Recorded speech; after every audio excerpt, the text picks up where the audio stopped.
matrices and determinantsல properties பார்த்துட்டு இருந்தோம். So ப்ராப்பர்ட்டிஸோட continuation பார்ப்போம். ஸோ இது வந்து புக்கில் ப்ராப்பர்ட்டிஸ் 7, இதை நான் வந்து ப்ராப்பர்ட்டிஸ் 6ஆக கொடுத்துருக்கேன். ஸோ ப்ராப்பர்ட்டிஸ் 6 இதில் நமக்கு என்ன சொல்லியிருக்காங்கன்னா, if each element of a row or column of a determinant is expressed as a sum of 2 or more rows, 2 or more terms, then the whole determinant is expressed as a sum of 2 or more determinant. That is, ஒரு row அல்லது ஒரு column வந்து sum of 2 terms இருந்துச்சுன்னா அப்போ அந்த determinant sum of 2 determinants எழுத முடியும். That is what we are going to see. Okay, இந்த ஒரு ரோ அல்லது ஒரு காலம், நான் வந்து ரோ எடுத்துக்க போகிறேன்.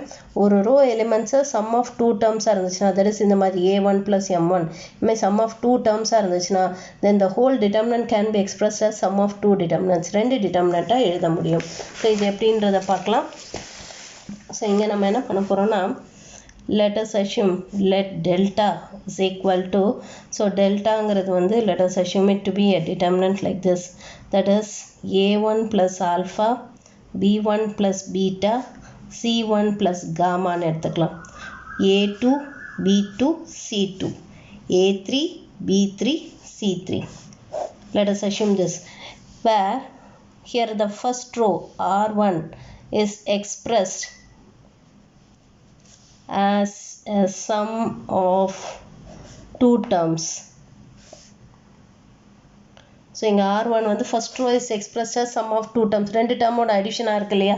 ஸோ இந்த மாதிரி இருந்துச்சுன்னா இதை நம்ம எப்படி எழுதலாம்னு சொல்ல போகிறோம்னா, we are going to prove that delta 1 is equal to a1 b1 c1, a2 b2 c2, a3 b3 c3 plus determinant alpha beta gamma a2 b2 c2, a3 b3 c3 நம்ம prove பண்ண போகிறோம். So this is what we are going to prove. So இதுதான் நம்ம prove பண்ண போகிறோம். இது எப்படி prove பண்ணுறதுன்னு பார்க்கலாம். ஹவு டு ப்ரூவ் திஸ், ஓகேவா.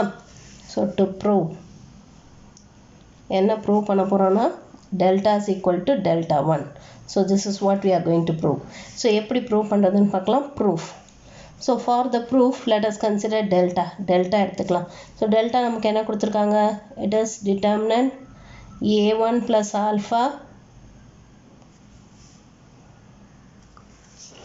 So delta 1 is given as a1 plus alpha, b1 plus beta, c1 plus gamma, a2 b2 c2, a3 b3 c3. So இதுதான் நமக்கு கொடுத்துருக்காங்க இல்லையா, டெல்டா. இப்போ இதை எக்ஸ்பேண்ட் பண்ணுவோம், r1 எக்ஸ்பேன்ஷன் யூஸ் பண்ணுவோம். ஸோ r1 எக்ஸ்பேன்ஷன் யூஸ் பண்ணால் என்ன பண்ணணும், a1 ப்ளஸ் ஆல்ஃபா இன்ட்டு நமக்கு இதை எக்ஸ்பேண்ட் பண்ணோன்னா will get it as b2 c3 minus b3 c2. அடுத்த term minus b1 plus beta into, so இது இருக்க ரோவையும் காலத்தையும் விட்டுட்டோன்னா ரிமைனிங் நமக்கு என்ன இருக்கும், a2 c3 minus a3 c2. அடுத்த term plus c1 plus gamma into, so இதெல்லாம் கண்டிப்பாக ப்ராக்கெட்குள்ளே போடணும், ப்ராக்கெட்குள்ளே போடலைன்னா தப்பு தான், ஓகேவா. So c1 plus gamma into, so இது இருக்க ரோவிங் காலத்தையும் விட்டுட்டோம்னா it is a2 b3 minus a3 b2, ஓகேவா.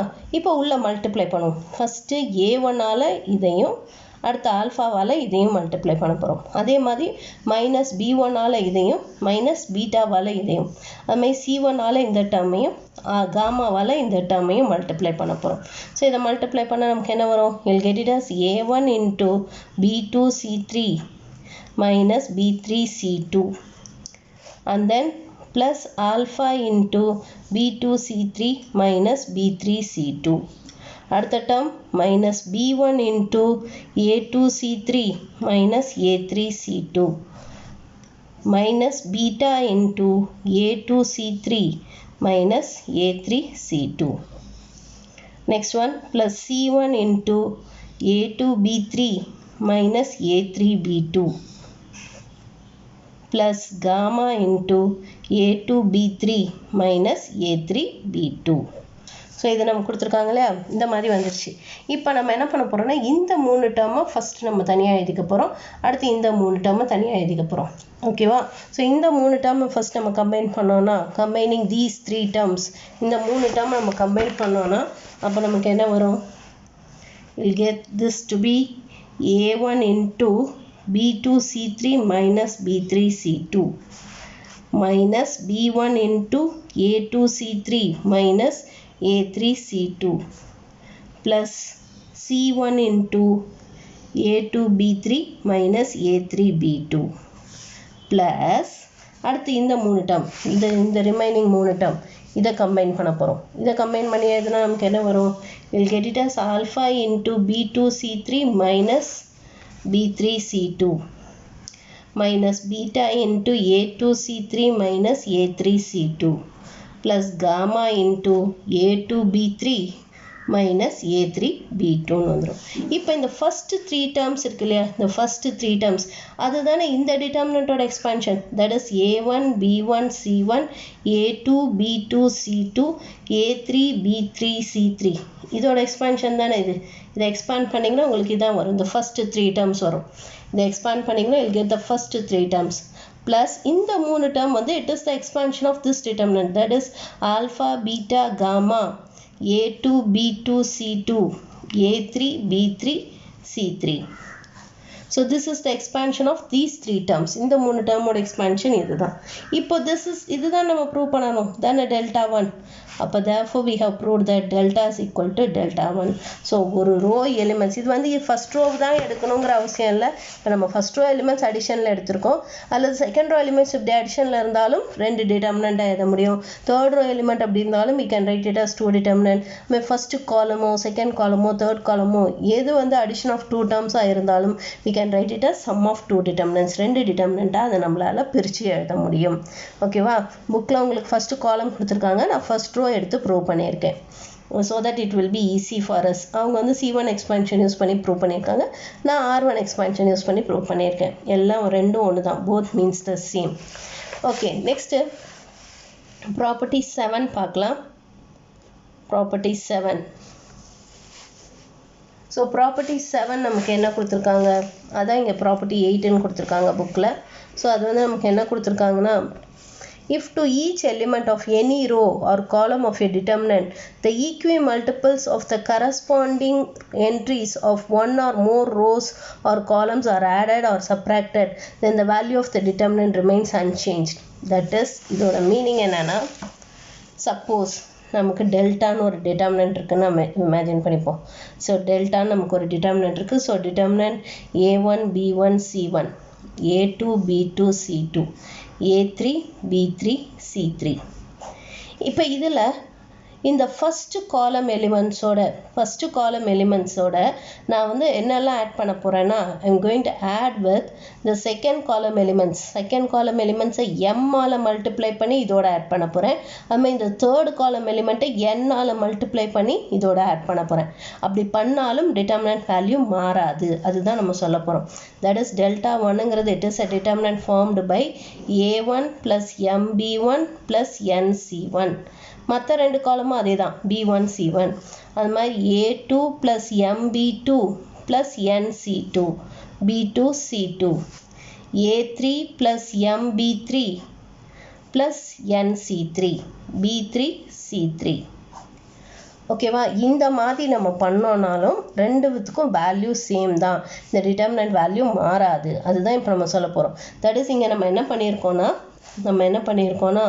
C1, that is first column இருக்கு இல்லையா, C1 implies C1 plus first column plus M into second column plus N into third column. அதுதான் நம்ம பண்ணியிருக்கோம்.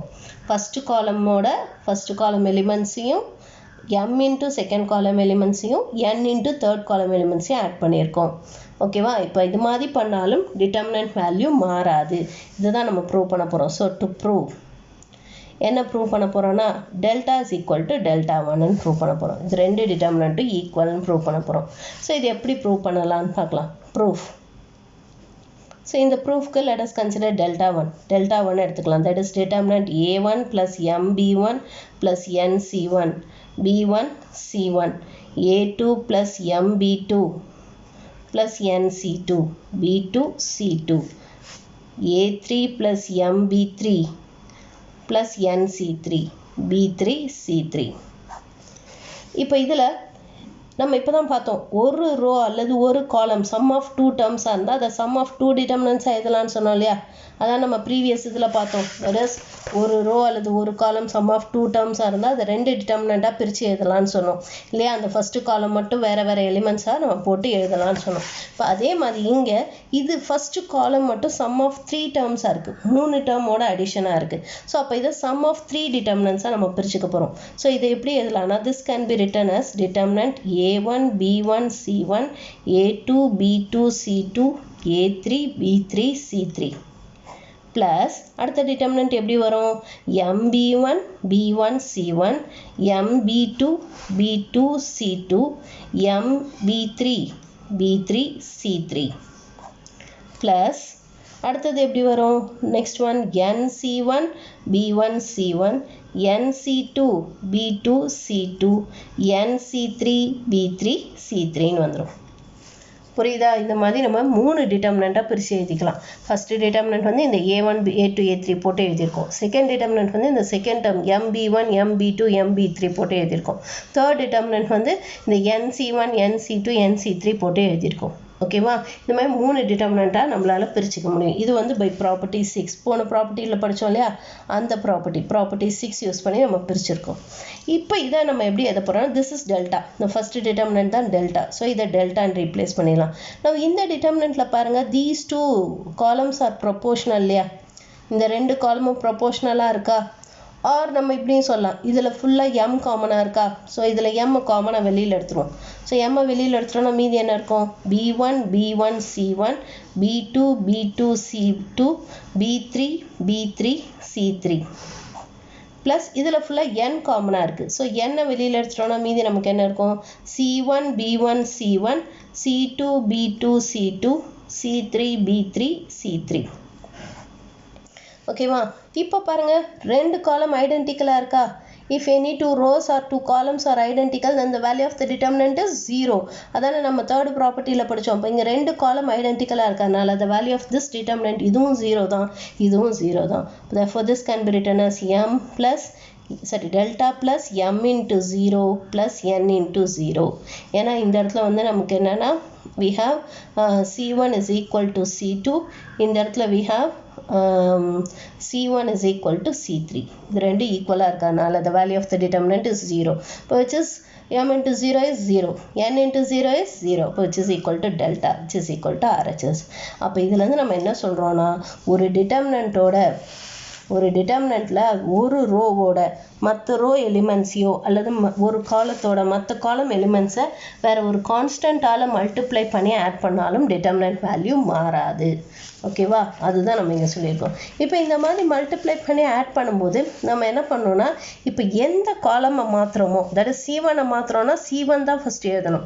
ஏன்னா இப்போ சப்ராக்ஷனும் நம்மளால் பண்ண முடியும். இப்போ ஃபார் எக்ஸாம்பிள் நீங்கள் c2 இம்ப்ளைஸ் அப்படின்னு போட்டிங்கன்னா c2வில் சேஞ்ச் பண்ண போகிறீங்கன்னா c2 தான் ஃபஸ்ட் எழுதணும். c2 மைனஸ் அப்படின்னு தான் ஒன்றுமே தவிர c3 மைனஸ் c2ன்னு எழுதக்கூடாது. ஓகேவா? c2வில் சேஞ்ச் பண்ண போகிறோன்னா c2 implies c2 minus c1 R c2 minus c3 இப்படி வேணால் எதலாமே தவிர நம்மளால் c2 இம்ப்ளைஸ் c1 மைனஸ் c2ன்னு எழுதக்கூடாது. எதில் ஆரம்பிக்கிறோமோ அதை தான் ஃபஸ்ட்டு போடணும். அப்புறமா தான் அடிஷனோ சப்ராக்ஷனோ எது பண்ணுறோமோ பண்ணிக்கணும். அதுமாதிரி ஒரே சமயத்தில் 2 ரோ அல்லது 2 காலமில் நம்ம சேஞ்சஸ் பண்ணிக்கலாம். இந்த மாதிரி டிரான்ஸ்ஃபார்மேஷன், இதுக்கு பேர் டிரான்ஸ்ஃபார்மேஷன் சொல்லுவோம். ஸோ இந்த டிரான்ஸ்ஃபார்மேஷன் வந்து ஒரே சமயத்தில் 2 ரோ அல்லது 2 காலத்தில் பண்ணிக்கலாம். 3 ரோ 3 காலத்தில் ஒரே சமயத்தில் பண்ணக்கூடாது. அப்படி பண்ணால் தப்பு. ஓகேவா? ஸோ இப்போ இதை பேஸ் பண்ணி தான் நம்ம ஃபுல் அண்ட் ஃபுல் சம்ஸ் போட போகிறோம். we are going to do the sums. இந்த எக்ஸசைஸில் இருக்க அத்தனை சம்ஸுமே இந்த ப்ராப்பர்ட்டிஸை யூஸ் பண்ணி தான் போட போகிறோம். ஸோ இந்த ப்ராப்பர்ட்டிஸ் எல்லாமே it is very very important. இதை யூஸ் பண்ணி எப்படி சம்ஸ் போடுறதுன்னு பார்க்கலாம்.